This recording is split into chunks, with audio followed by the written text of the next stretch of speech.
mana kami kuasa hukum dari 3 orang khususnya, yaitu Dr. Tifa, Roy Suryo, dan Pak Rismon. Mohon maaf Pak Rismon kebetulan harus pulang kampung. Mohon maaf. Ya, sebelumnya Pak Nasir perlu saya informasikan, sebelum kami kirim surat ke fraksi ya, ke Partai Keadilan, kami sudah mengirim surat ke Komisi 3 khususnya, yang mana saya juga pernah sampaikan ke Pak Nasir, yaitu tanggal 15 Juli Pak. Jadi sudah agak lama juga. Karena jujur masalah ini adalah masalah serius Pak, karena ada belasan anak bangsa yang lagi diancam, lagi bisa dikatakan ya bisa kalau tanda kutip ya dikriminalisasi. Oleh sebab itu menurut kami ini harus cepat untuk diatasi dan DPR harus tahu apa yang terjadi ya. Hanya bukan dari medsos tapi kita buat secara resmi apa yang terjadi. Dan pada waktu kita minta gelar perkara itu khusus ya, gelar perkara khusus itu ketuanya sendiri ketua dari pimpinan dari gelar perkara itu mengatakan bahwa isu ini sudah menjadi isu nasional. Jadi bukan hanya isu buat orang-orang yang selama ini dilaporkan, dan konon kabarnya ada langkah-langkah berikutnya yang mana kami ingin meluruskan sebagai orang hukum, dan Pak Nasir juga alhamdulillah sebagai orang hukum, kami ingin menjelaskan status yang sebenarnya. Ya, status yang sebenarnya. Perlu saya sedikit mungkin saya sitir surat kami akan sampaikan apa sebenarnya isi surat kami itu, kemudian perbuatan melawan hukum apa yang dilakukan sebenarnya oleh mereka yang dituduhkan pada klien-klien kami ini. One thing ya, mungkin kita harus menyamakan persepsi sebelumnya bahwa sebenarnya kalau kita merujuk ke Undang-Undang Dasar pasal 28F khususnya di sini kan jelas ya berbunyi setiap orang berhak untuk berkomunikasi dan memperoleh informasi untuk mengembangkan pribadi dan lingkungan sosial serta berhak untuk mencari, memperoleh, memiliki, menyimpan, mengolah dan informasi yang menggunakan segala jenis saluran tersedia. Sebenarnya untuk mendapatkan informasi dari pejabat publik ya, itu adalah hak warga negara sesuai pasal 28F tersebut.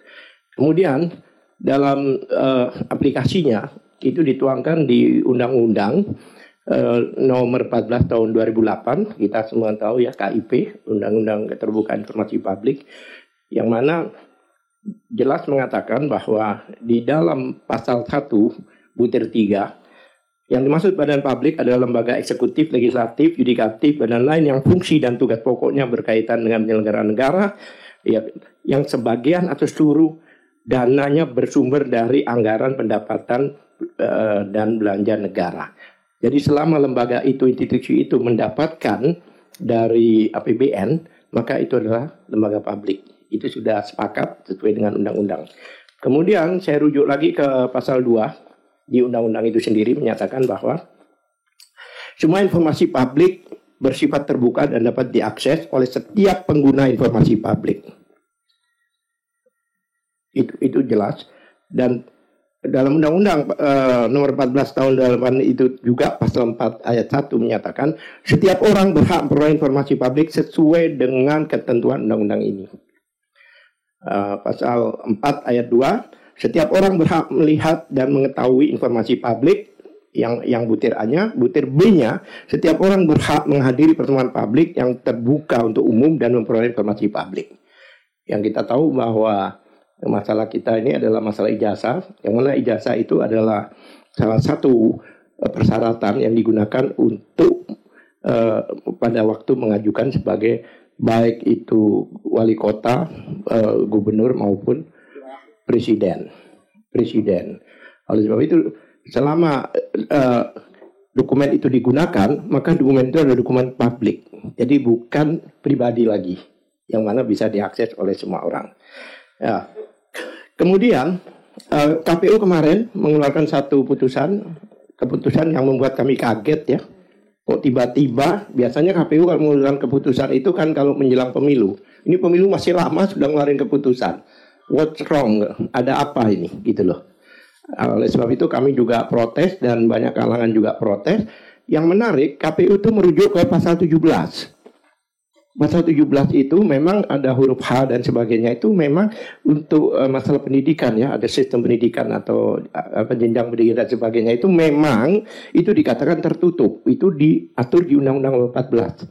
Tapi kalau kita merujuk ke pasal 18 ayat 2 A dan B, ya kan, itu jelas dikatakan bahwa bisa dibuka pengecualiannya ya, pengecualian bisa terbuka jika dapat izin dari pemiliknya. Yang A itu biasanya untuk orang awam.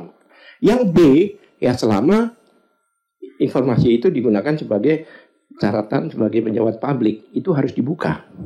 Jadi undang-undang. Makanya di manalah kesalahan klien-klien kami ini? Kami bingung juga. Mereka melaksanakan konstitusi, melaksanakan undang-undang dan sebagainya. Tapi faktanya ya mereka dilaporkan dan diproses. Ini yang saya nggak habis pikir gitu loh. Bolehlah dilaporkan tapi diproses. Bahkan sudah dari selama ini penyelidikan, sekarang sudah penyidikan. Nah, menurut Perkap maupun undang-undang yang kita tahu, namanya penyelidikan itu adalah untuk menemukan tindak pidananya, baru ditingkatkan menjadi penyidikan. Kami bertanya pada penyidik bahkan Kanit, apa tindak pidana yang dilakukan oleh mereka ini? Mereka nggak jawab. Saya bingung juga kemana kami lari ya, ke DPR. Makanya kami harap adanya audiensi di komisi ya, kita mau rapat ya kita itu yang kita ajukan supaya semuanya paham permasalahan itu yang lah. Yang menariknya kalau kita perinci satu sama lain, kemarin tuh banyak kejutan-kejutan yang memang mengejutkan. Sejarahnya ya, mungkin Bang Nasir, maaf saya sebut lagi. Pak pimpinan di sini ya, Pak mungkin memahami ya seperti apa yang kita pahami. Sebenarnya ini ada satu peristiwa kenapa kok tiba-tiba teman-teman ini concern masalah ijazah itu, yaitu peristiwa sidang Bambang Tri dan Gus Nur. Bambang Tri itu dakwaannya adalah kebohongan yang menimbulkan keonaran. Nah kalau kebohongan berarti jaksa harus membuktikan bohong yang mana. Ijazahnya itu yang ditunjukkan, ini loh bohong karena ijazahnya ini, faktanya tidak ditunjukkan. Bahkan konon kabarnya menggunakan fotokopi. Selama saya jadi lawyer tidak bisa, apalagi pidana menyangkut nasib orang, ya kan pembuktian dengan fotokopi itu tidak ada Pak. Perdata pun itu hakim meminta. Memang ada namanya leges. Leges itu kan kita ke kantor pos dapat leges, itu bukan selesai sampai di situ. Tetap aslinya harus dibuktikan. Nah, yang terakhir waktu itu adalah TPUA. Saya dengar, TPUA adalah lawyernya. Akibatnya mereka mencari di mana sih ijazah ini. Datanglah mereka ke Jogja, ke UGM dan sebagainya bersama beliau-beliau ini. Mempertanyakan langsung ke UGM, yang mana UGM sebagai lembaga publik seharusnya memahami undang-undang ini. Seharusnya memahami konstitusi. Orang bertanya, bayangkan aja ijazah selembar kertas. Jika orang menjadi pejabat publik, hartanya, rekeningnya, semua harus dideklar. Apalagi ijazah kan begitu. Jadi ini perlu dipanggil juga ini ya, UGM ini untuk dipertanggungjawabkan di DPR ini. Apa demikian gitu loh, melanggar undang-undang, melanggar konstitusi dan sebagainya. Ya, mereka datang ke sana. Pada waktu mereka datang ke sana, beliau-beliau ini sebagai saksi. Walaupun kapasitas beliau sebagai peneliti ya, sebagai peneliti. Tapi pada saat di UGM mempertanyakan, itu sebagai saksi. Kenapa saya tekankan itu? Karena saya merujuk ke undang-undang perlindungan saksi dan korban. Itu jelas pasal 10 menyatakan di sini, ya kan? Nah, sebelumnya begitu karena tanya ke UGM nggak diberi informasi, ke Jokowi sendiri nggak, terpaksalah mereka melaporkan. Lah, melaporkan ini dengan saya rujuk ke pasal 10 pasal 10 undang-undang keterbukaan bahwa jika ada laporan, baik itu pelapor maupun saksi-saksi, tidak boleh dilaporkan balik. Pasal 2-nya tidak boleh dilaporkan balik. Apalagi dengan pencemaran nama baik. Kebayang nggak? Setiap laporan kita hantam pencemaran. Tidak ada laporan.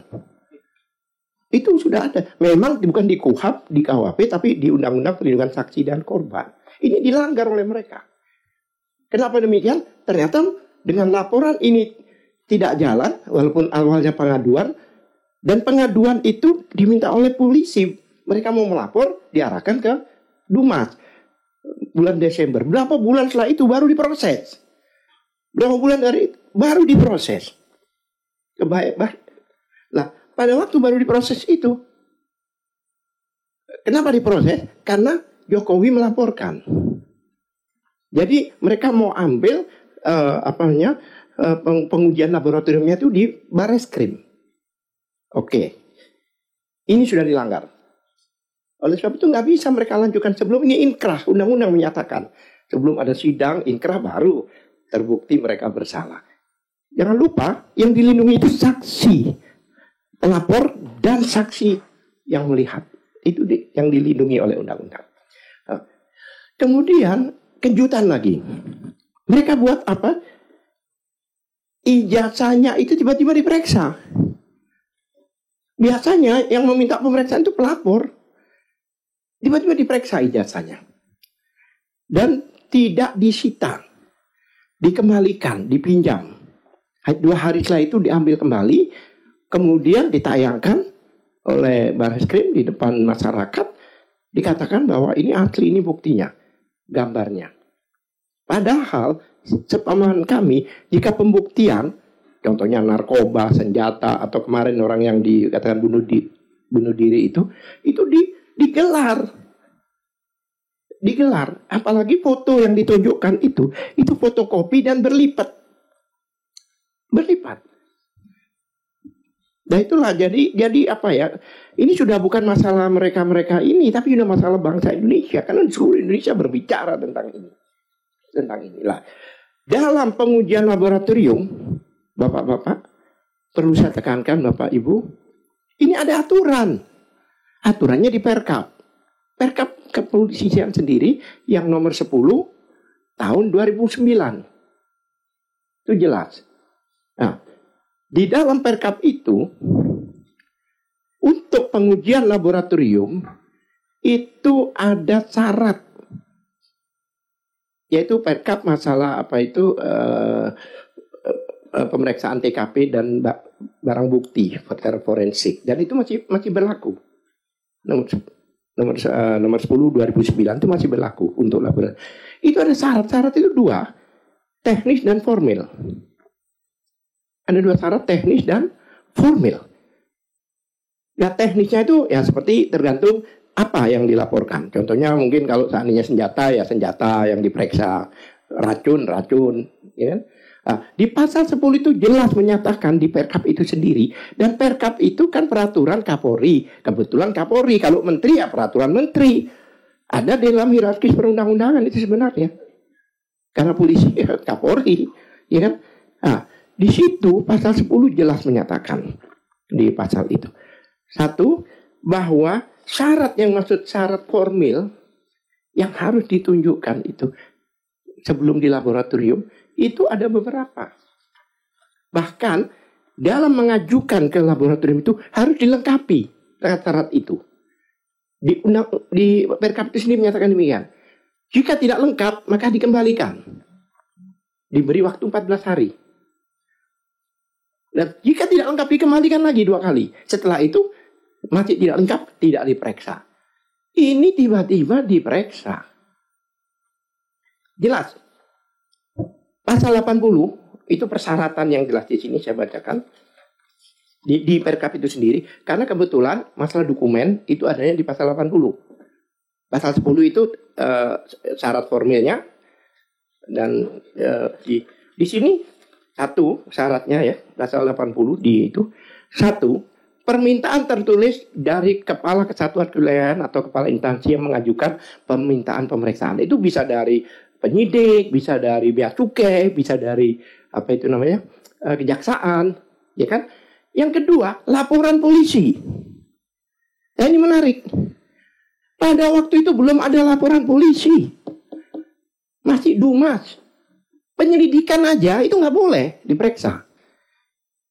Tidak ada, memang belum ada laporan polisi kok sudah ada pemeriksaan. Ini kan setiap warga negara kan secara hukum kan harus diperlakukan sama. Tadi apa? Berdiri sama tinggi, duduk sama rendah katanya Pak Ketua tadi itu. Ya kan?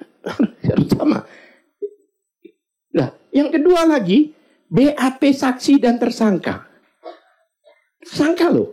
Kalau BAP tersangka itu biasanya terakhir. Itu harus dilampirkan di dalam pemeriksaan laboratorium. Dan dikatakan wajib. Bukan sunnah. Wajib. Yang ngomong apa? Perkap itu sendiri.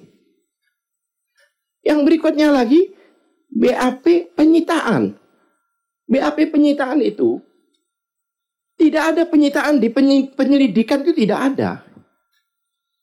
Jelas di KUHP pasal 1.16 itu jelas menyatakan, kalau saya bacakan lagi di sini, penyitaan ialah serangkaian tindakan penyidikan. Bukan Dumas, bukan penyelidikan. Penyidikan mengambil alih dan atau menyimpan di bawah penguasaannya benda bergerak, berwujud atau tidak berwujud untuk kepentingan pembuktian dalam penyidikan, penuntutan, dan peradilan. Dan untuk kepentingan penyidikan, penuntutan, dan peradilan. Ini aneh banget gitu loh. Apa boleh instansi yang diberi kewenangan luar biasa oleh negara sewenang-wenang seperti ini? Terus kepada siapa kami harus mengadu? Kalau ini masalah-masalah duniawi mungkin ke Allah Subhanahu wa taala. Ini kan ke sini kita mengadu ini. Itu jelas. Itu hal-hal yang tidak benar. Dan sekarang tiba-tiba penyelidikannya dihentikan waktu penyelidikan dengan alasan sudah sesuai ketentuan yang berlaku. Ketentuan mana? Jelas-jelas ketentuan dilanggar kok. Makanya gelar kemarin itu agak heran. Ada situasi kebatinan yang luar biasa. Gelar khusus, kebayang nggak? Gelar khusus itu semua pimpinan, ada Irwasum, bahkan ada DPR. Saya yakin dari Komisi 3 itu. Katanya diumumkan ada DPR. Kemudian ada Ombudsman. Kemudian ada lagi Kompolnas, Komnas HAM, semuanya ada di situ bersama-sama. Tapi saya heran, saya ini sebagai lawyer udah bertahun-tahun tidak pernah gelar seperti itu. Jadi yang bicara cuma Karwa Sidik, lainnya terdiam. Kok aneh? Mungkin mereka juga nggak nyaman juga. Ada situasi kebatinan antara oke dan tidak oke gitu loh. Terdiam. Dan yang menariknya ini kan masalah ijazah yang kita gelarkan. Ijazahnya tidak dihadirkan di dalam gelar itu. Kok bisa itu loh? Unit kecil namanya laboratorium itu bisa menghadirkan. Kenapa ini gelar dengan semua jenderal di situ itu tidak bisa dihadirkan? Izin Pak Abdullah Al-Qadiri dengan tidak mengurangi rasa hormat gitu ya, karena memang waktu kita terbatas. Jika memang ada dokumennya itu nanti bisa diserahkan ke kami. Sudah saya jelaskan, tapi kan ada beliau juga dari komisi Komisi 1 ya Bu. Ya. Maksud saya ini kan masih banyak. Oh ya. Oke. Saya putus ya. Saya lanjut. Enggak, artinya pemahaman karena ini ada pelanggaran hukum itu jelas. Jelas pelanggaran hukum. Kalau emang sepakat ya kita sepakat kan gitu. Oke. Selain itu kemudian ada beberapa orang, ada 5 grup disusupkan sebagai pelapor. Jadi sudah bukan pencemaran lagi, sudah dilarikan ke penghasutan, dilarikan ke hate speech dan ini kan aneh. Ini peristiwa Bambang Tri terjadi kembali. Urusannya ijazah dia nggak keluarnya malah dia kena hate speech. Lah, pelapor ini dengan 3 pasal. Saya to the point aja.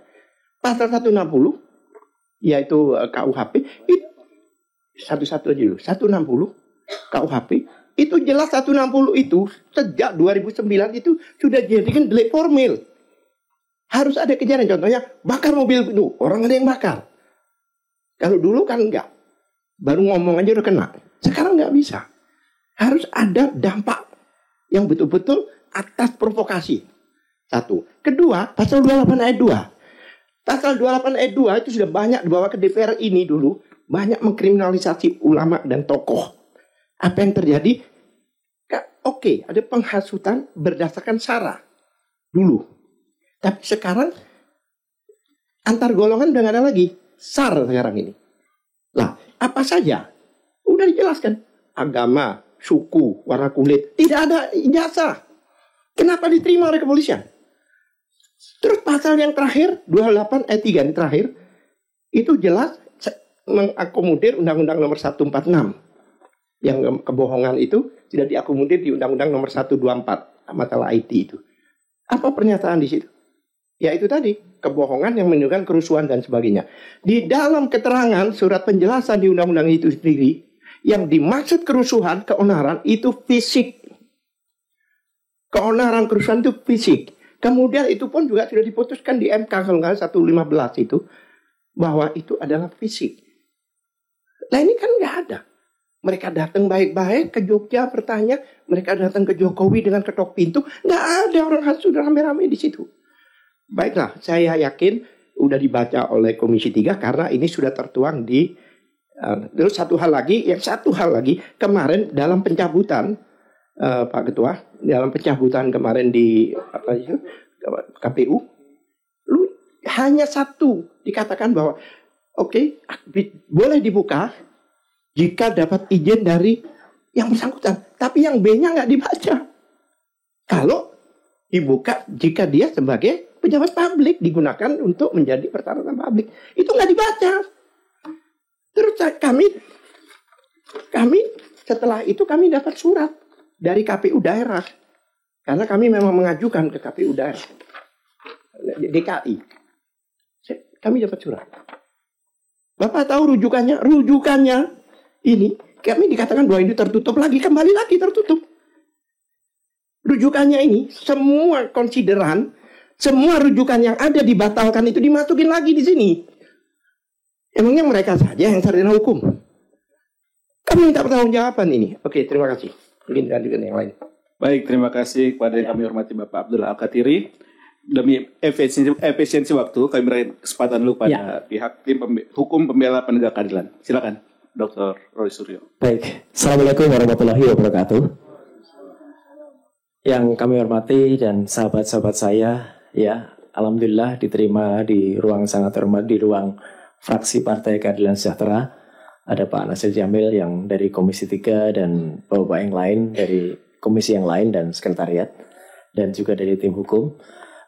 Untuk lebih menjelaskan supaya tidak saya akan jelaskan singkat supaya tidak terjadi kesemrautan karena sebenarnya ada dua peristiwa hukum di sini. Yang pertama adalah memang yang dipermasalahkan sudah lama publik Indonesia itu mempertanyakan tentang ijazah Presiden ke-7 Republik Indonesia atau Jokowi, dan itu sudah dipermasalahkan dulu sebenarnya semenjak zaman beliau masih menjabat, ya, baik melalui tadi yang disebutkan Bambang Tri, Dr. Tifa, saya dulu juga sudah menulis analisis, tapi landai-landai saja. Menjadi kemudian memuncak, Bapak semua, Pak Nasir, ketika tim pembela ulama dan aktivis TPUA itu melakukan pelaporan tentang ijazah itu, yang disebut ijazah palsu itu, ke Bareskrim. Jadi ini peristiwa hukum yang pertama, Badan Reserse Kriminal Mabes Polri. Tapi itulah peristiwa yang kata Pak Abdul Al-Katiri tadi hanya ditindaklanjuti sebagai DUMAS, pengaduan masyarakat.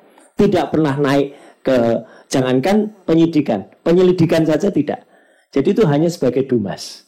Nah, mendadak dengan pelaporan itu, ya, tanggal 30 April, jadi itu Desember 2024, itu dilaporkan oleh TPUA. Kebetulan bahwa semua di dalam laporan TPUA itu mengangkat 3 ahli yang diangkat di situ. Saya, Roy Suryo, Dr. Rismon Hasilan Sianipar, dan Dr. Tifa, kami diangkat menjadi ahli di situ. Nah, oleh karena itu Kami yang diminta. Dan tapi sampai dengan detik ini kami pun belum pernah diperiksa sebagai ahli di Bareskrim. Jadi itu peristiwa hukum yang pertama. Nah, supaya tidak miss ya.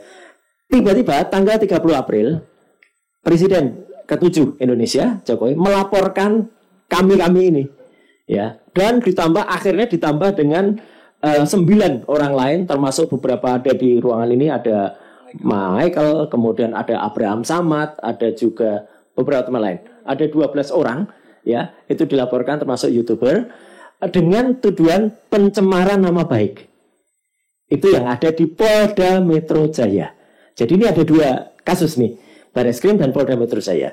Terus yang disampaikan tadi oleh Pak Abdul Qadir dengan panjang lebar tadi, yang Bareskrim tiba-tiba gerak setelah 30 April.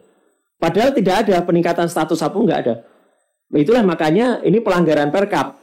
Karena statusnya masih Dumas, tapi kok bergerak sampai meriksa lapor segala. Dan menariknya, dihentikan pelaporan TPUA itu setelah gelar perkara tanggal 22 Mei. Dan ketika gelar perkara itu lucu sekali. Semua bukti tidak ada yang fisik yang tadi dilaporkan, semuanya hanya digital, dan digital itu banyak sekali salahnya yang akhirnya kami temukan, dan semuanya izin itu sudah akhirnya kami bisa menulis buku 700 halaman, kronologinya ada di sini semua. Dan sekarang ini yang kami mohonkan. Ya, dan dalam gelar itu UGM tidak hadir. Kemudian kami sempat minta gelar perkara ulang, disetujui gelar perkara di Bareskrim. Tapi itu tadi tidak jelas juga, bahkan hanya naratif saja gelar perkara ulang. Nah, yang kami mohonkan supaya singkat Bapak-bapak, ya, peristiwa di Polda Metro Jaya jalan terus. Bahkan konon kabarnya disebut dan diancam-ancam minggu ini ada peningkatan kasus karena sudah naik sidik, kami akan menjadi tersangka. Itu. Jadi kami yang 12 orang yang dilaporkan itu. Dan pelapornya bukan hanya Jokowi, tadi yang disampaikan Pak Abdul Qadir. Jokowi melaporkan dengan 310-311 ya, pencemaran nama baik dan fitnah. Kemudian dengan 160 yaitu ada rombongan lain tiba-tiba nggak ada legal standingnya, melaporkan kami dengan penghasutan. Bahkan yang paling sadis melaporkan kami dengan pasal 32 dan 35 Undang-Undang ITE. Kebetulan saya ikut membuat Undang-Undang ITE itu dulu ketika di Komisi 1 Pak Nasir Jamil. Itu bukan untuk itu adalah untuk dokumen yang dipalsukan. Kami ini tidak memalsukan dokumen, tapi malah dituduh membuat dokumen asli jadi palsu gitu, karena dianggap dokumen aslinya nggak pernah keluar kok. Roy Suryo, Dr. Tifa dan Respon bisa mengeluarkan dokumen itu, dokumennya ada. Lah kalau itu caranya harusnya Mabes Polri pun juga kena gitu loh. Karena menampilkan dokumen yang dan itu dokumen publik. Dan itu dokumen publik sesuai dengan Undang-Undang Keterbukaan Informasi Publik. Nah, singkat kata itu Bapak supaya clear. Jadi ada 2 peristiwa hukum. Yang satu yang pelaporan kami justru dihentikan. Jadi nanti sidangnya itu akan terjadi pasti. Ijazah itu tidak akan tampil. Karena yang dikejar adalah hanya pencemaran nama baik dan fitnah. Dan ini sudah terjadi presidennya di beberapa persidangan perdata yang dilaporkan juga. Ya, semuanya diselesaikan atau pengadilannya tidak berani meneruskan dengan NO. Ya, nah NO ini saya harus minta Bu Kurnia untuk menjelaskan NO. Need gitu. Jadi di pengadilan tidak berwenang untuk menentukan.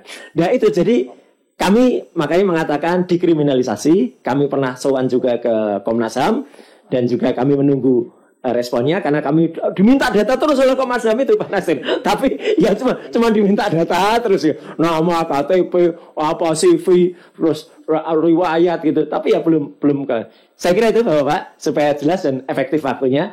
Sekali lagi terima kasih banyak atas waktunya. Saya tahu waktunya sangat-sangat terbatas, tapi yang kami harap insya Allah fraksi Keadilan Sejahtera bisa menjadi pelopor pionir membawa ini ke rapat dengar pendapat umum atau audiensi di Komisi 3, Komisi 1 ataupun Komisi 10. Kami ada surat juga. Terima kasih. Wassalamualaikum warahmatullahi wabarakatuh. Waalaikumsalam warahmatullahi wabarakatuh. Terima kasih Dr. Roy Suryo. Silakan Dr. Tifa jika. Bismillahirrahmanirrahim. Assalamualaikum warahmatullahi wabarakatuh. Ya, saya menyambung kepada Pak Abdul Al-Qatiri dan Pak Roy Suryo. Dari sisi pemahaman kami selama kurang lebih 5 bulan ya, mendapatkan pengalaman pertama mengalami kriminalisasi dan nggak tanggung-tanggung. Yang mengkriminalisasi kami adalah Saudara Joko Widodo yang pernah jadi presiden ke-7. Ya, jadi kayaknya lama-lama juga kami pikir kok lawan kami setimpal nih ya. Gitu ya. Jadi nggak main-main ini kita dikriminalisasi oleh Joko Widodo yang pernah jadi presiden gitu ya. Nah, Pak Abdullah Al-Katiri beserta dengan ke-15 kuasa hukum yang hadir di sini menjalankan peran mereka untuk melindungi kami dari upaya kami ditersangkakan maupun kemudian akhirnya mungkin ditahan.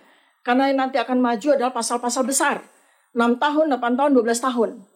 Ya, itu yang sedang kami hadapi saat ini. Tapi bagi kami bertiga terserah. Ya, makanya terserah. Kami mau diapakan terserah.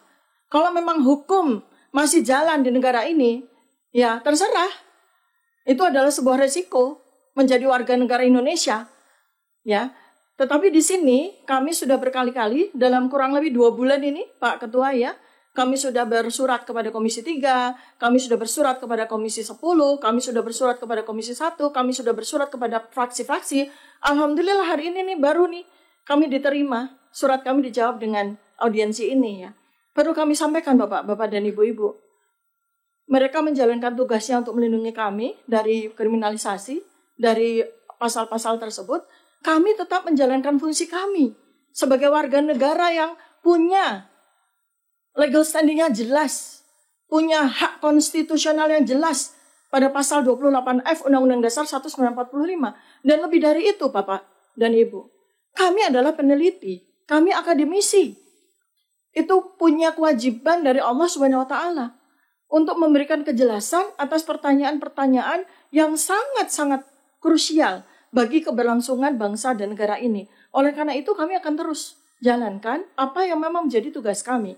Jadi setelah penelitian itu sudah kami lakukan, artinya ketika kami terlibat di dalam peristiwa tanggal 15 April 2025, ketika kami bertemu dengan Sivitas Akademika UGM, itu adalah kerangka kami melakukan penelitian. Tetapi karena hal itulah kami kemudian dikriminalisasi dengan pasal-pasal yang berat itu. Tetapi kami tidak peduli dengan itu.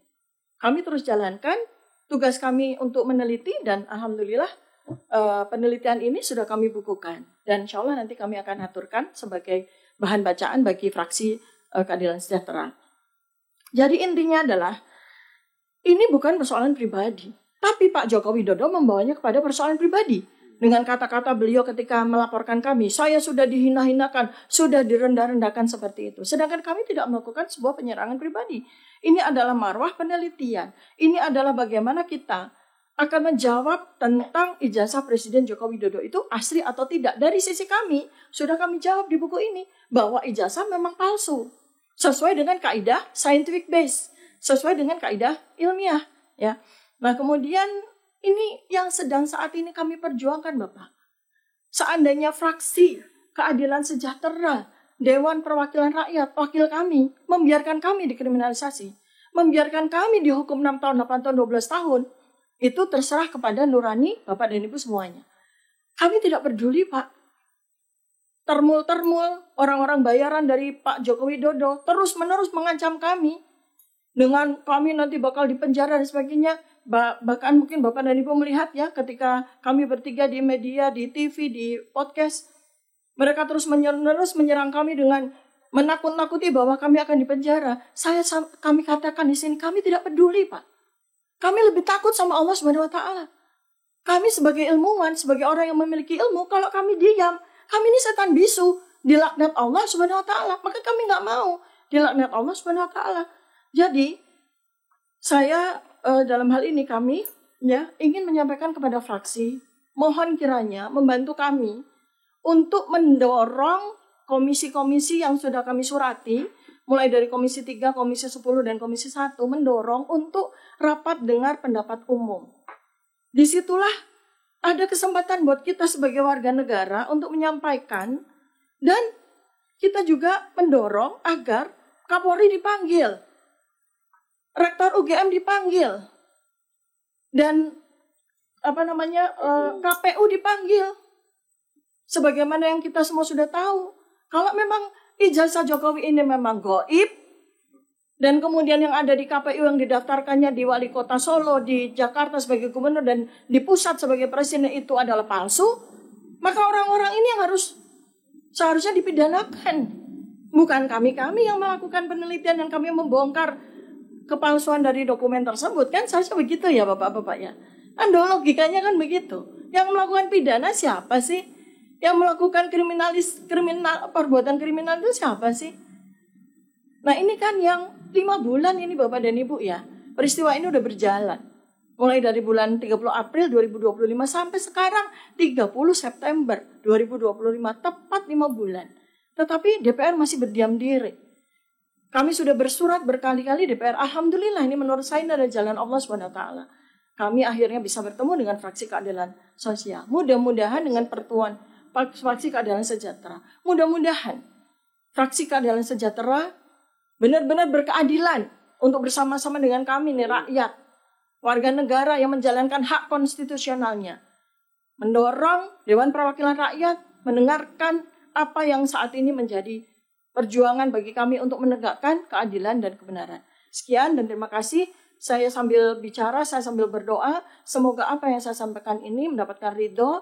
Dan mudah-mudahan apabila ada yang salah, saya mendapatkan ampunan dari Allah SWT. Dan mudah-mudahan apa yang saya katakan ini membuka hati nurani dari Bapak dan Ibu para wakil rakyat untuk bersama-sama dengan kita memperjuangkan keadilan dan kebenaran. Wabillahi taufiq wal hidayah. Assalamualaikum warahmatullahi wabarakatuh. Waalaikumsalam warahmatullahi wabarakatuh. Terima kasih Dr. Tifa. Yang lainnya? Langsung Prof. Keren cadas. Silakan Prof. Boleh ngomong kan Bang? Assalamualaikum warahmatullahi wabarakatuh. Saya ini kenal sama Bang Nasir tuh nggak lama, baru 25 tahun aja kayaknya. Yang jelas dari tahun 1999. Beliau yang membuka jalan ke Tengku Abdul Safi almarhum ya waktu itu tahun 1999. Jadi biar tidak mengulang, Ibu-ibu dan Bapak sekalian, saya mencatat mengenai isu yang ingin saya raise adalah potential abuses atau paling tidak menjalankan prinsip good governance, clean government dari lembaga-lembaga ini. Itu yang penting dalam kasus ijazah ini. Pertama adalah Polri. Kalau kita ikutin kasus ijazah ini, Polri sama sekali tidak mengikuti jalan tata kelola pemerintahan yang baik. Bahkan ada kecenderungan abuses, ya, melakukan abuse of powers. Kenapa begitu? Kita tahu bahwa sebenarnya tadi sudah dijelaskan ada 2 level kasus. Kasus yang pertama adalah kasus di Bareskrim. Kasus di Bareskrim itu adalah kasus pengaduan dugaan penggunaan ijazah atau dokumen palsu pasal 263 KUHP dengan ancaman hukuman 6 tahun. Itu di Bareskrim. Kemudian kasus berikutnya adalah kasus di Polda Metro Jaya, di mana beliau bertiga ini plus Rismon diadukan dengan menggunakan 2 jenis pasal, delik-delik aduan dan delik umum. Nah, Pak Jokowi ketika mengadukan beliau bertiga dan teman-teman lainnya ternyata banyak yang dilaporkan, tapi tidak ngaku, itu menggunakan 2 jenis pasal, pasal-pasal delik aduan dan pasal-pasal delik umum. Jadi delik aduannya itu ya ancaman hukumannya paling cuma 9 bulan. Kemudian 4 tahun. Intinya kalau dikenakan, beliau ini nggak mungkin ditahan, tidak bisa ditahan. Tapi rupanya ditumpangi dengan pasal lain. Pasal 32 Undang-Undang ITE dan pasal 35 yang ancaman hukumannya 8 dan 12 tahun. Itu sudah triknya. Lalu selain Pak Jokowi, ada pihak lain. 5 pihak lain yang juga mengadukan beliau, termasuk salah satu bertiga dan lain-lainnya, menggunakan, ini bukan delik aduan, tapi delik umum. Delik umum yang diadukan itu pasal 160 KUHP, kemudian pasal 28 ayat 2 dan pasal 28 ayat 3. Jadi ancaman hukumannya itu di atas 5 tahun semua. 6 tahun. Nah, itulah yang kemudian proses oleh Polda Metro Jaya. Di tengah jalan kita tahu bahwa Bareskrim menghentikan kasus ini dengan berbagai alasan, katanya tidak cukup bukti. Bukti yang dibawa mereka ini adalah bukti sekunder, nggak bisa dijadikan bukti. Padahal kalau kita melihat pasal 184 KUHP, itu masa sih, ya kan? Ahli semua nih berdua ini, ya kan? Saksi, itu Pak Kasmujo itu saksi itu. Salah satunya kan, Kasmujo yang katanya, wah ini dosen pembimbing saya, skripsi, galak bener, ternyata itu kan bisa jadi saksi. Jadi ahli, surat dokumen itu sendiri. Kemudian juga keterangan nanti terdakwa ya, kalau sudah jadi terdakwa dan lain sebagainya. Jadi tidak masuk akal kalau dikatakan dalam kasus ijazah palsu ini, Bareskrim kesulitan mendapatkan alat bukti. Itu nggak masuk akal. Nah, kasus ini kemudian dihentikan. Yang ditindaklanjuti adalah kasus pencemaran atau delik umumnya. Padahal kalau kita lihat kausa primanya apa? Kausa primanya adalah soal ijazah palsu. Kasus pencemaran atau delik-delik umum tadi itu bisa lanjut kalau terbukti beliau ini memang ngawur. Ya kan?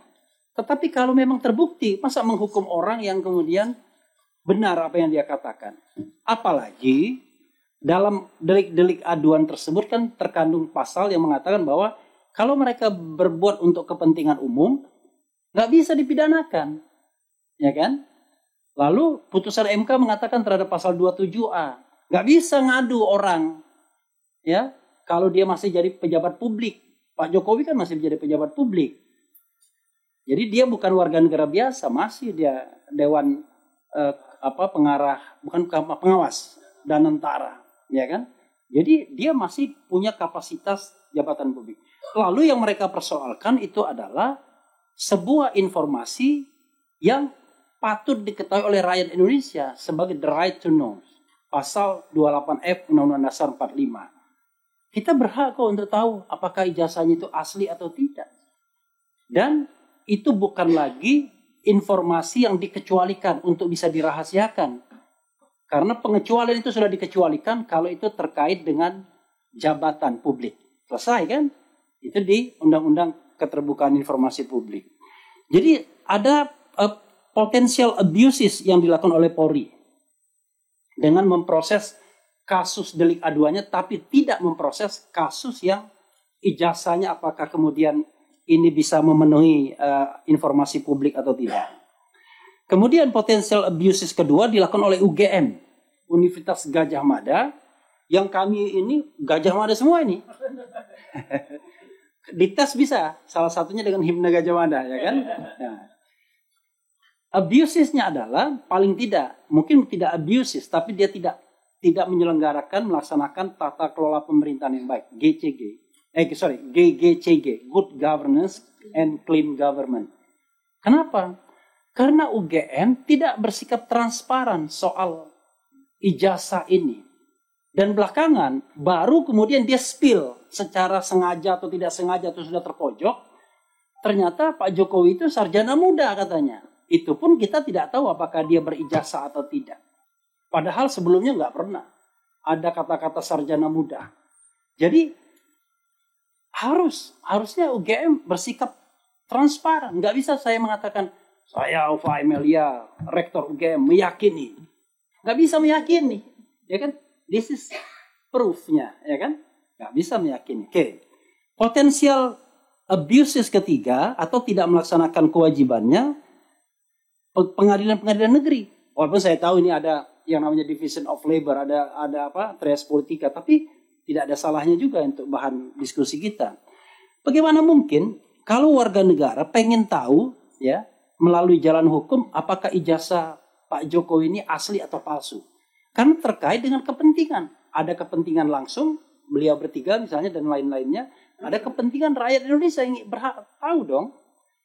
Tetapi apa yang terjadi pada PN Solo, PN Sleman, dan PN Jakarta Pusat, mereka mengatakan tak berwenang.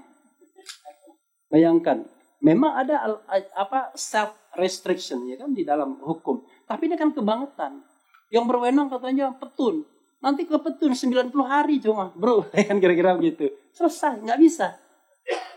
Katanya nanti ke KIP, Komisi Informasi Publik. Alhamdulillah, kalau KIP menjelaskan, nanti ke PN lagi, balik lagi kan, ke pengadilan negeri lagi kalau dia tidak mau spill ijazah itu. Padahal kalau kita bicara mengenai kewajiban kewarganegaraan, ya apalagi mantan presiden, itu nggak perlu harus dipaksa pengadilan, ya kan? Kita kan bicara tentang masyarakat yang terbuka, open society, yang demokratis. Jadi ada kesimpang siuran tersebut, harus ada transparansi. Nah, saya juga misalnya nuntut nanti, DPR desak itu untuk transparansi ijazah atau riwayat pendidikan Gibran misalnya. Kan udah jelas tuh. Hal yang terlihat kata orang Jawa tuh cetowelo-welo nggak karu-karuannya kan. Oke. Lalu abuses berikutnya dilakukan atau paling tidak melaksanakan kewajiban good governance adalah KPU, Komisi Pemilihan Umum. Ada kecenderungan KPU itu mau melindungi data-data yang merupakan data publik sesungguhnya. Jadi ada 16 item yang mau mereka kecualikan. Padahal Undang-Undang Keterbukaan Informasi Publik pasal 17 dan 18 jelas mengatakan yang namanya dokumen pendidikan kalau itu terkait dengan jabatan publik itu bukan lagi dirahasiakan, bukan lagi sesuatu yang rahasia. Lihat pasal 18 ayat 2 Undang-Undang Nomor 14 2008. Dan KPU tidak bersikap terbuka atau transparan juga dalam hal ini. Cuma saya tidak tahu bagaimana upaya beliau ini meminta informasi dari KPU. Karena itu informasi publik. Karena delaying time. Jadi di-delay itu. Minta waktu ya. Perpanjangan waktu. Seperti permainan sepak bola jadinya. Padahal harusnya kan kewajiban. Itu kewajiban undang-undangnya. Makanya DPR bikin KIP. Kemudian Kompolnas juga melakukan abuses atau setidak-tidaknya dia tidak melakukan kewajibannya untuk mengawasi Kepolisian Republik Indonesia. Bahkan kecenderungan Kompolnas dalam setiap penampilan publiknya adalah membela. Bahkan seperti menjadi jubir dari kepolisian. Ya kita tahulah riwayat kasus Sambo dan lain sebagainya. Tapi ya nggak boleh begitu karena Kompolnas dihadirkan sebagai komisi kepolisian untuk mengawasi kepolisian. Mumpung sekarang ini ada bicara reformasi Polri ya. Kemudian Komnas HAM tidak mengerjakan kewajibannya. Jangan-jangan dia nggak paham bahwa ini adalah melanggar hak asasi manusia. Yaitu yang paling hakikat dalam sebuah negara demokrasi adalah hak menyampaikan pendapat baik secara lisan maupun tulisan. Itulah yang namanya mahkota dari hak asasi manusia. Karena kalau tidak ada kebebasan untuk menyampaikan pendapat baik secara lisan dan tulisan, nggak ada kita bisa mengklaim sebagai negara demokrasi atau demokrasi konstitusional. Nah, Komnas HAM tidak bersikap melindungi itu, tidak bersikap to protect, ya kan? To fulfill. Jadi dia tidak bersikap. Yang terjadi adalah dia seperti birokrasi biasa yang tidak aktif untuk mempromosikan perlindungan terhadap hak asasi manusia, termasuk pasal mengenai kebebasan berserikat dan berkumpul mengeluarkan pendapat baik secara lisan maupun tulisan. Kemudian potensial abuses lainnya dilakukan oleh Dewan Perwakilan Daerah. Memang dia wakil daerah, tapi sama juga kan wakil rakyat juga, elected official, dipilih juga. Tetapi DPD tidak bersikap proaktif juga. Dan kita sudah mengajukan ke DPD juga ya? Sudah? Belum ya? Nah, nanti kita sudah. Kalaupun belum sebenarnya dia harus proaktif karena itu sudah menjadi wilayah sebuah perdebatan nasional yang sebenarnya tidak produktif, ya kan?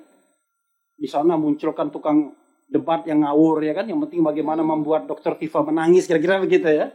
Mas Rusiryo saling ejek-ejek dan lain sebagainya. Nah, the last but not least, DPR. Ini mohon maaf nih Bang Nazir Jamil. DPR tidak menjalankan fungsinya, terutama fungsi pengawasan oversight, ya kan? Udah di depan mata pelanggaran abuses oleh Polri, Mabes Polri, oleh Polda Metro Jaya. Kemudian lembaga-lembaga yang diperintahkan untuk melindungi hak asasi manusia ini juga tidak bergerak aktif untuk melindungi. Dan dalam kasus sebelumnya kita tahu kan ada kasus KM50, kasus Sambo dan lain sebagainya yang juga bahkan mereka menjadi part dari skenario tersebut. Jadi harusnya DPR jangan setelah 4 bulan 5 bulan harusnya kan alhamdulillah ternyata yang baru menerima adalah bukan DPR, fraksi. Ya lumayan lah ya. Fraksi nomor 6 terbesar. Nomor 6 terbesar Bang ya? Nomor 6 terbesar. Ya, nomor 7-nya PAN, nomor 8-nya Demokrat. Nah, gitu. Ya. Oh, Demokrat kursinya paling kecil. Karena itu menurut saya, ujung-ujungnya jangan sampai kemudian tidak ada pemenuhan hak asasi manusia untuk mengetahui. Kalau kita sepakat dengan konstitusi pasal 28F tersebut kan, itu adalah hak untuk mengetahui, hak untuk mencari, mengolah, menyampaikan, menyimpan informasi. Maka kemudian yang akan dijalankan oleh polisi malah sebaliknya, yaitu melakukan pelanggaran hak asasi manusia dengan meningkatkan kasus ini dengan potensial ada orang yang bakal ditangkap, ditahan, dan lain sebagainya, dan lain sebagainya. Nah, mudah-mudahan dari sini DPR bisa berjalan beriring bersama kita untuk mengungkap kasus ini sebagaimana adanya yang kita butuhkan, yaitu sebuah kejelasan apakah ijazah Jokowi adalah ijazah palsu atau tidak, dan soal konsekuensinya nantilah kita bicarakan, termasuk juga dengan anaknya. Wassalamualaikum warahmatullahi wabarakatuh. Baik, terima kasih Prof. Refli Harun. Mohon maaf Bapak Ibu karena memang waktu kita terbatas. Oke, siap. Karena ini sudah kemari kami jadi harus komprehensif Pak penjelasan kami. Nanti ya, pada waktu DPR diundang itu sampai akhir mengikuti gelar itu sampai malam. Kami hanya setengah hari itu pihak UGM tidak dihadirkan Pak. Tapi begitu setelah itu dihadirkan. Ini teman-teman yang dikirim oleh DPR waktu itu Pak ya. Bahkan di akhir gelar menyatakan bahwa penyidikan dihentikan. Saya tanya, Ombudsman, kalian terlibat ya menghentikan? Pak, kami tidak tahu. Kami tanya ke Komnas HAM, terlibat ya? Karena pada waktu itu ikut sampai akhir. Kalau akhir gelar, berarti pihak-pihak terkait yang diundang itu ikut memutuskan, kan begitu. Termasuk DPR. Ya itu yang perlu kami tanyakan di UGM. Jadi kami tahunya dari medsos satu. Yang kedua lagi, pasal 31 di ayat 3 menyatakan bahwa demi kepentingan umum tidak dapat dipidana. Itu penting ditekankan yang dilaporkan Jokowi itu. Ya kan? Kemudian pasal campuran ini di SPDP-nya itu dicampur jadi satu, Bang. Jadi pencemaran nama baik dicampur nama ini, campur. Jadi peristiwanya beda. Ada satu peristiwa pencurian di sana pemerkosaan jadikan satu. Nah ini nanti diseleksi di kopi kayak arisan, yang keluar yang mana? Ya pasti yang bukti ijazah tidak akan keluar. Perkara lain. Ya itu kami khawatir seperti itu. Terima kasih. Baik, terima kasih. Selanjutnya mungkin langsung saja bisa ditang. Oke, silakan Bu. Bismillahirrahmanirrahim. Assalamualaikum warahmatullahi wabarakatuh. Bapak Nasir selaku legislator kami yang saya hormati, dan tentu saja Partai Keadilan Sejahtera yang pada faktanya sampai dengan hari ini masih merupakan tempat kami menumpuk asa begitu ya. Saya kebetulan Kurnia, seorang pengacara, tapi juga di masa lalu atau masa sampai dengan sekarang masih berjuang di jalanan Pak untuk mendapatkan hak-hak rakyat begitu ya. Saya tidak ingin membuat menjadi bertumpuk-tumpuk ini karena penjelasan dari Ibu Tifa, Bang Roy Suryo, dan tentu saja Bang Alkatiri itu sudah sangat lengkap. Saya hanya ingin menyampaikan ini karena saya adalah pelaku sejarah. Jadi artinya adalah orang yang ikut serta dalam peristiwa tersebut begitu. Kami memang adalah tim advokasi pembela penegak kebenaran dan keadilan. Di dalamnya itu yang kami advokasi adalah Dr. Roy Suryo, Rismon Hasiholan Sianipar, dan Ibu Tifauzia Tiasuma. Tetapi istimewanya Pak, di lain sisi saya pribadi adalah juga terlapor. Jadi saya adalah Kurnia Pak, orang yang menghadap Joko Widodo bersama dua terlapor lainnya, yaitu Rizal Fadilah dan juga Damai Harilubis yang juga adalah seorang pengacara TPUA kami ini. Jadi Bapak, apa yang disampaikan dan dijelaskan oleh Bang Alkatiri, Ibu Tifa, dan Bang Roy tadi, tentu dalam hal bertiga ini sudah masuk dalam tahap mereka telah membuat buku Jokowi White Paper ya, Jokowi's White Paper, di mana itu adalah pengkajian tentang telematika, kemudian digital forensik dan neuropolitik ya, di dalamnya tentang keabsahan ijazah dan perilaku daripada penguasa. Sudah sampai di sana. Tentu nanti fakta di Indonesia inilah yang akan menunjukkan apakah buku sehebat ini ada guna dan fungsinya di mata aparat.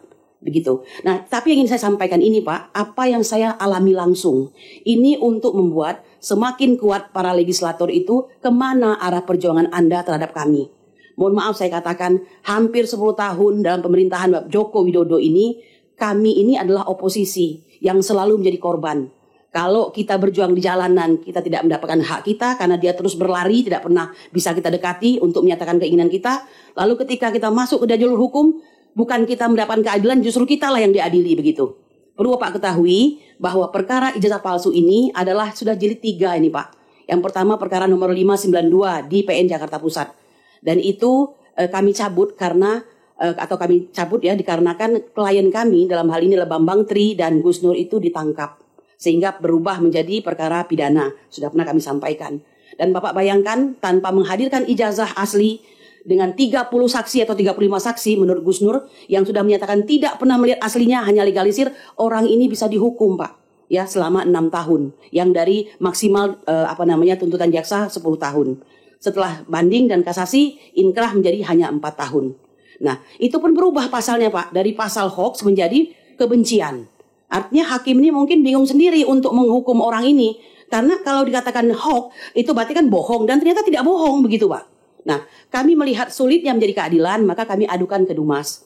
Seperti yang sudah disampaikan tadi, tidak diapa-apakan Pak. Kami harapannya bukan Dumas, melapor Pak. Ini tentang 263, ya kan? Pemalsuan dokumen autentik dalam hal ini dan 264 begitu. Tetapi diarahkan ke Dumas. Kami paham itu. Beberapa bulan tidak dilakukan apa-apa. Sampai suatu ketika kami berpikir bagaimana kalau saat ini kami mendatangi langsung Bapak Joko Widodo, ya kan, untuk mendapatkan semacam kepastian lah. Bagaimanapun beliau ini seorang negarawan yang tentunya hatinya akan bersikap bijak kepada rakyat begitu. Surat kami diterima, kami menyangka bahwa kami akan diperlihatkan ijazah itu. Saya harus mengatakan secara jujur dan mungkin pertama kali secara belak-belakan saya katakan bahwa ternyata penerimaan surat tersebut terhadap kami bukan keinginan beliau untuk menampakkan ijazah tersebut atau bermediasi dengan kami, saling berdiskusi, bukan. Tapi untuk menyatakan kepada kami bahwa saya akan menempuh jalur hukum dan tentu saja kalian akan dipolisikan, begitu kira-kira Pak. Itulah yang sampaikan. Dan itu fakta terjadi. 30 April sebelumnya sudah melakukan pelaporan dengan istilah Jawa itu nabok milih tangan. Karena ada 5 laporan sebelumnya melaporkan kami lewat organisasi masing-masing gitu ya. Katanya sih organisasi Pradi Bersatu ya. Saya nggak tahu ada apa tidak itu organisasi, tapi nyatanya orang per orang yang melaporkan dengan penghasutan. Sudah dijelaskan oleh Pak Al-Katiri tadi untuk penghasutan itu harus memenuhi syarat-syarat tertentu. Nah, kemudian barulah tanggal 30 Joko Widodo melaporkan kami. Yang di kemudian hari sampai hari ini tidak diakui bahwa dia melaporkan kami. Hanya peristiwanya katanya. Padahal ini jelas-jelas delik aduan. Tidak bisa polisi mewakili dia untuk melaporkan kami begitu. Yang jadi masalah Bapak. Kami ini, saya tepatnya di sini ya, karena yang lain ini tidak, nih saya kebetulan yang terlapor. Apa jaminan saya sebagai orang yang membela hak-hak rakyat dalam melaksanakan tugas? Padahal jelas-jelas kami dilindungi oleh undang-undang advokat. Kami dilindungi juga undang-undang PSK, bukan PSK yang itu ya Pak ya, perlindungan saksi dan korban. Jelas-jelas bahwa kami ini nggak boleh dilaporkan kembali. Dan kami ternyata dilaporkan kembali Bapak. Ya. Di tengah keadaan banyak laporan-laporan yang jauh lebih penting tidak diantisipasi, tidak diperdulikan oleh Kepolisian Republik Indonesia yang katanya berdasarkan Undang-Undang Nomor 2 Tahun 2002 itu adalah menjaga ketertiban masyarakat, penegakan hukum, mengayomi, melindungi dan melayani. Bapak, bisa Anda bayangkan kami yang biasanya melayani untuk melindungi warga, melindungi siapapun yang membutuhkan bantuan kami, hari itu kami menjadi pesakitan. Saya ingin mengatakan Pak, jika tidak ada perlindungan dari DPR, insya Allah tidak akan ada lagi pengacara-pengacara yang berani untuk berjuang di garis terdepan. Bukan karena pengecut, karena adanya ketidakpastian, tapi adanya kriminalisasi. Dan kami mengatakan dengan sangat clear bahwa aparat pada hari ini selalu melindungi dan melayani kepentingan Joko Widodo yang pada faktanya memang masih sangat berkuasa.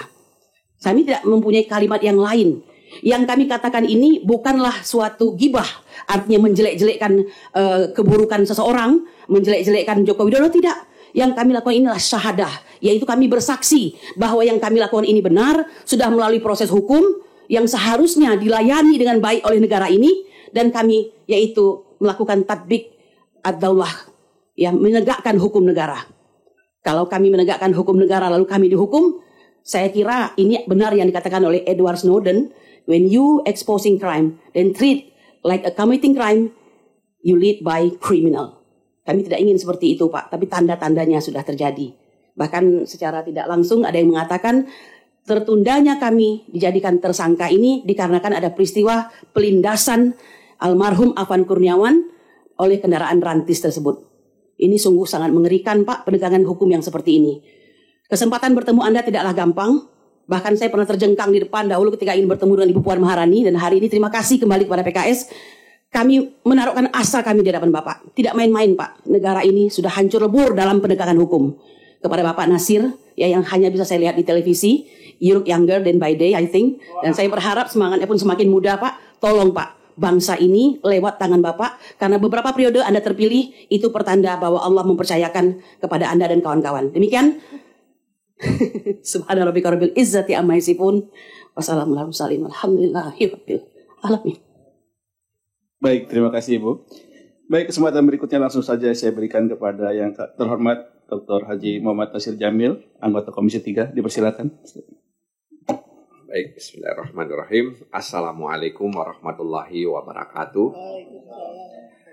Alhamdulillah hari ini kita bisa bertemu dan kami menyambut tamu-tamu kami dengan ucapan terima kasih karena masih percaya bahwa kesempatan dan keadilan itu masih ada. Nah, karena itu memang tidak mudah untuk memperjuangkan dan mendapatkan keadilan yang hakiki, karena memang sebahagian orang mengatakan bahwa keadilan itu hanya ilusi.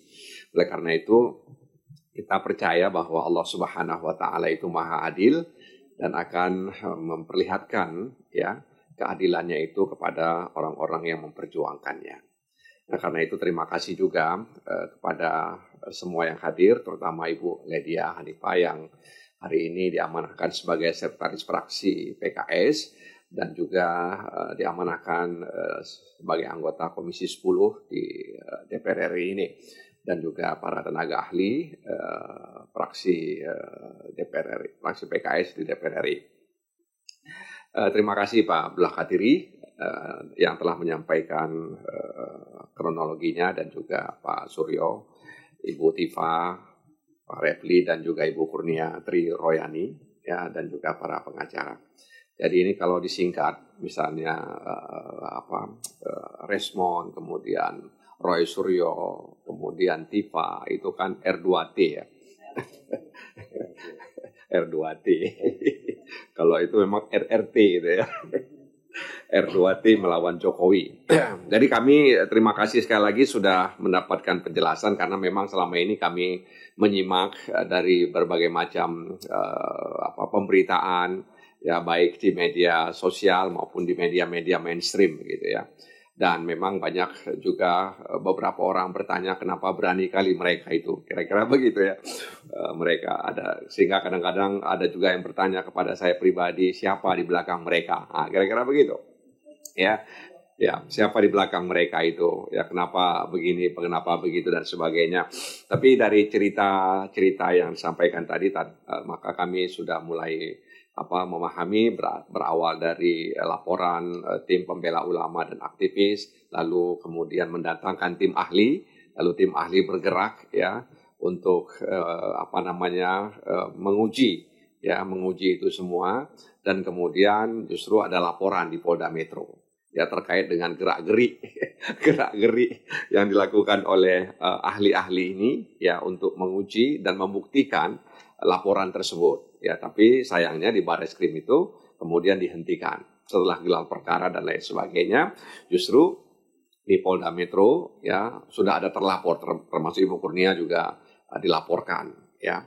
Nah, dan ada dugaan kriminalisasi terkait dengan apa yang terjadi di Polda Metro, bahkan ada isu sudah ditingkatkan ke penyidikan dan kemudian pasti ada tersangka dan lain sebagainya. Kenapa kita masih percaya meskipun dalam kenyataannya tidak seperti yang kita harapkan begitu ya. Memang harus kita akui bahwa ini situasi yang terjadi hari ini. sebenarnya barangkali Pak Refli itu tahu bahwa Undang-Undang Nomor 2 tahun 2002 tentang kepolisian itu kan menjadikan polisi itu sebagai democratic policing, ya, jadi pemolisian yang demokratis gitu ya. Dan karena dia menjalankan fungsi ini, pemolisian yang demokratis, maka mereka harus menghormati ya hak-hak sipil, tunduk pada prinsip-prinsip demokrasi, kemudian melaksanakan good governance dan pemolisian yang modern. Nah, ini yang kita tagih sebenarnya. Jadi kenapa kita tetap menginginkan mereka hadir, karena memang itu yang harus kita tagih pada mereka. Jadi tentu saja tadi sudah disinggung juga soal good governance, ya.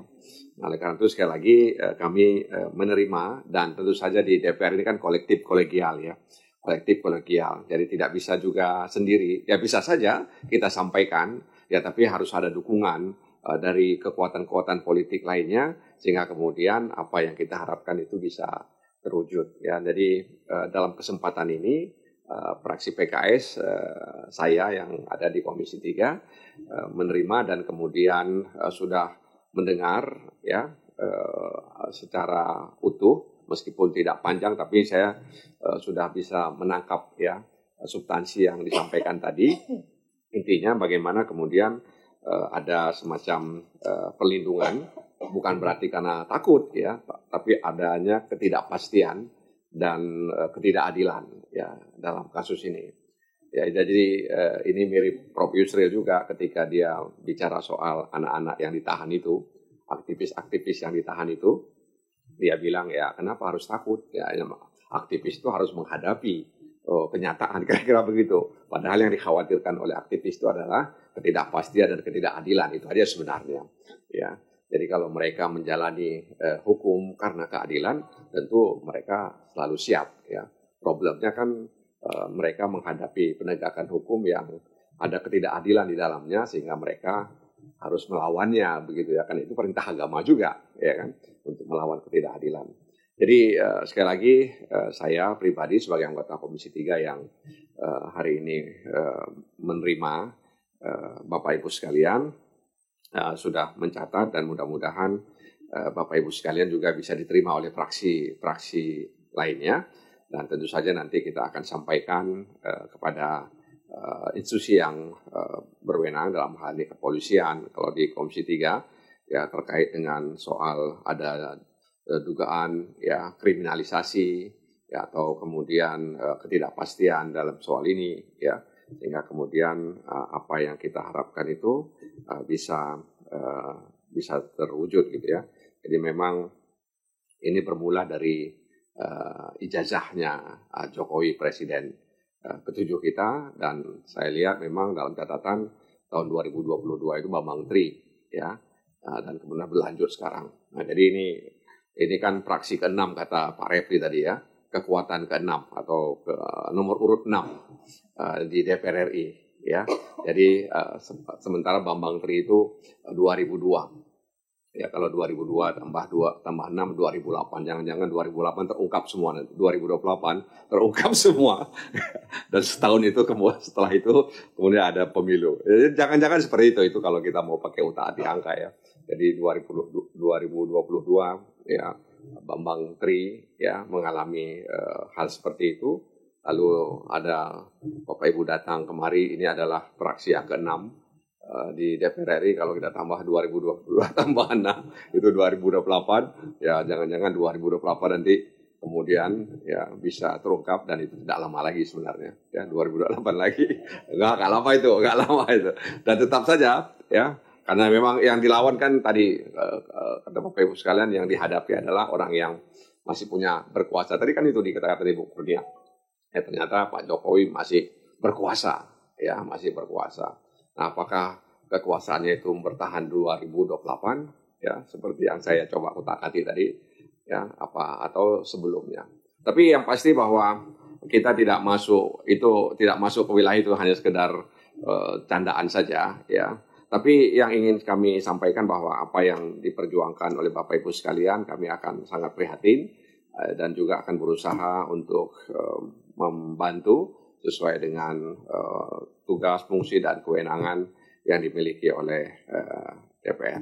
Barangkali demikian sambutan saya, dan tentu Ibu Lydia tadi karena disebut-sebut juga Komisi 10 ya, minta ada RDPU di Komisi 1, di Komisi 3, Komisi 10 karena terkait dengan perguruan tinggi ya, dan UGM akhirnya sudah agak menurun dalam arti sudah menyebutkan itu sarjana muda. Saya juga mengikuti itu ya di media ya, saya juga bertanya-tanya dulu sarjana kehutanan, sekarang sudah sarjana muda gitu ya. Jadi saya juga bingung-bingung gitu. Jadi memang ini asik juga sebenarnya ya. Ini asik walaupun kalau kata almarhum Bang Sultan Batugana itu ngeri-ngeri sedap juga ya. Demikian, terima kasih. Wassalamualaikum warahmatullahi wabarakatuh. Waalaikumsalam. Beliau dipersilakan. Bismillahirrahmanirrahim. Assalamualaikum warahmatullahi wabarakatuh. Minta maaf ini sedang serak.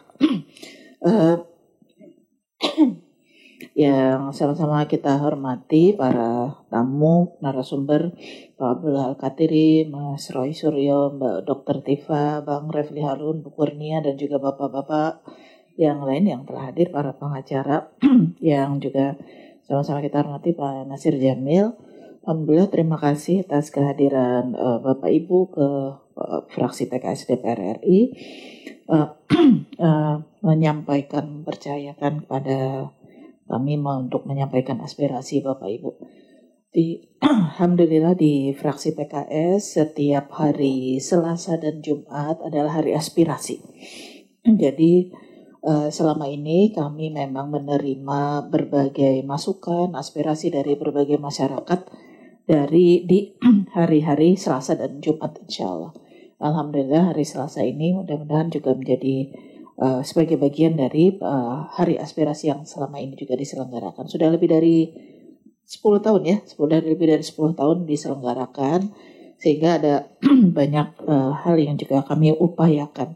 Tentu sebagaimana yang disampaikan oleh Bang Nasir Jamil tadi, ada banyak hal yang tidak bisa diperjuangkan sendirian, tetapi memang harus bersama-sama dan juga dipahami oleh teman-teman dari fraksi lain, meskipun kami termasuk yang pertama didatangi oleh Bapak Ibu. Insya Allah juga kita akan mempertimbangkan untuk juga supaya bisa dikomunikasikan dengan komisi-komisi terkait dengan masukan-masukan Bapak Ibu. Terima kasih memberikan banyak penjelasan, dan bahkan saya nggak nyangka ternyata udah setebal itu bukunya sudah diselesaikan. Tadi disampaikan Dr. Tifa dengan penelitian dan lain sebagainya.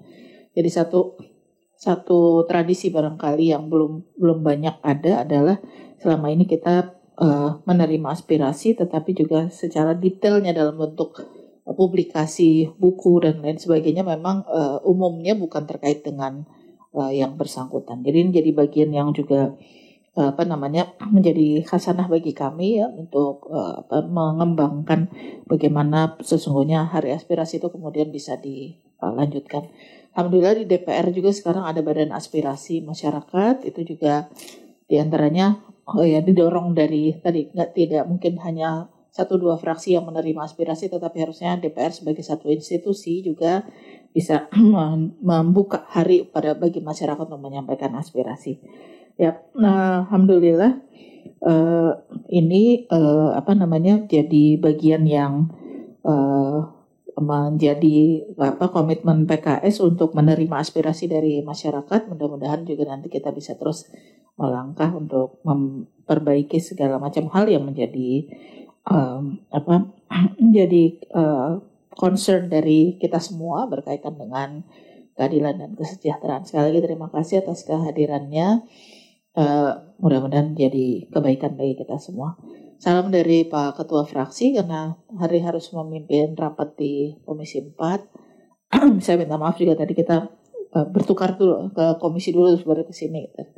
Terima kasih. Terima kasih juga Bang Nasir yang telah memberikan banyak penjelasan terkait dengan ini. Terima kasih buat semuanya. Terima kasih. Assalamualaikum warahmatullahi wabarakatuh.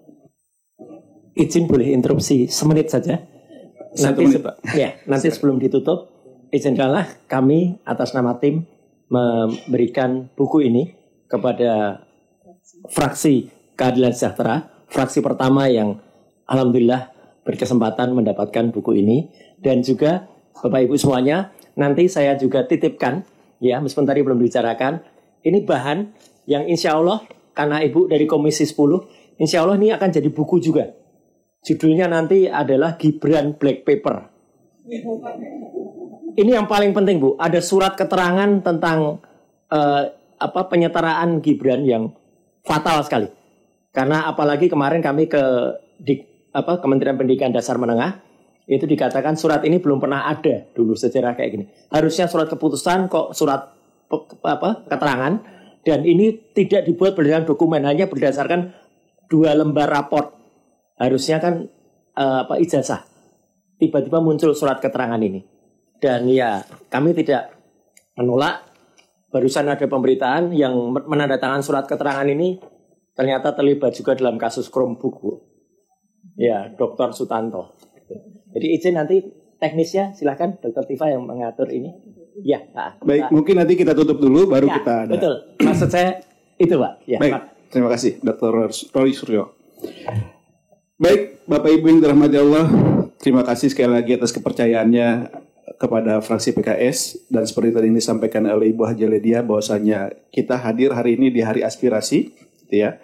Dan kami dari bidang aspirasi mohon maaf jika dalam penyambutan maupun jalannya acara masih terdapat banyak kekurangan, kami mohon dimaafkan. Untuk itu mari sama-sama kita tutup pertemuan siang hari ini dengan sama-sama melafazkan hamdalah, alhamdulillahirabbil alamin. Kurang lebihnya mohon maaf. Assalamualaikum warahmatullahi wabarakatuh. Ini selanjutnya nih bahan untuk Komisi 10 nanti, Bu.